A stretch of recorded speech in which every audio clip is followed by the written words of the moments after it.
এখনকার দিনে ট্রান্সপোর্ট সুবিধা এতই বেশি হয়ে গেছে বলে আমাদের কোনো কিছু আর খাওয়ার জন্য অপেক্ষা করে থাকতে হয় না।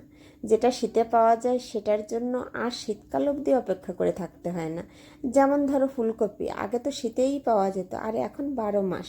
আরে বাবা, আমাদের এখানে গরম তো কি হয়েছে, যেখানে 12 মাস ঠান্ডা থাকে সেখান থেকে তো আসতে পারে। তো সেটা দিয়ে আমি কাতলা মাছের পাতলা ঝোল করব।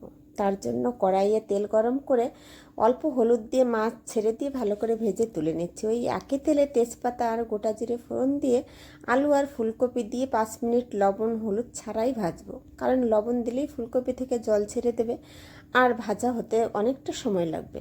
আমি ফুলকপি খুব বেশি ভাজবো না, একদম হালকা করে ভাজবো।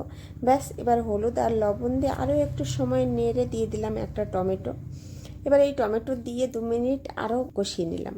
তারপরে কড়াইয়ের মাঝে ফাঁকা করে 1 চামচ আদা আর 1 চামচ শুকনো লঙ্কা পেস্ট দিলাম, দিয়ে অল্প জল দিয়েছিলাম যাতে মশলাটা পুড়ে না যায়। এবার এটা দিয়ে আরও 2 মিনিটের মতো কষিয়েই আমি এখানে দিয়ে দিলাম 2 গ্লাস জল।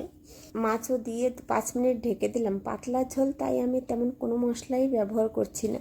একদম অল্প চালের গুঁড়ো আর 1 চামচ ভাজা জিরের গুঁড়ো দিয়ে দিলাম, আর দিলাম ফ্রেশ ফ্রেশ ধনেপাতা কুচি। ব্যাস, রান্না আমার কমপ্লিট।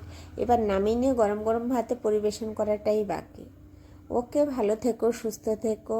আর আমার ভিডিওটা যদি ভালো লেগে থাকে তাহলে অবশ্যই একটা লাইক ও কমেন্ট করে পাশে থেকো। আর পুরো ভিডিওটা দেখার জন্য থ্যাংক ইউ। আবার দেখা হবে অন্য কোনো ভিডিওতে।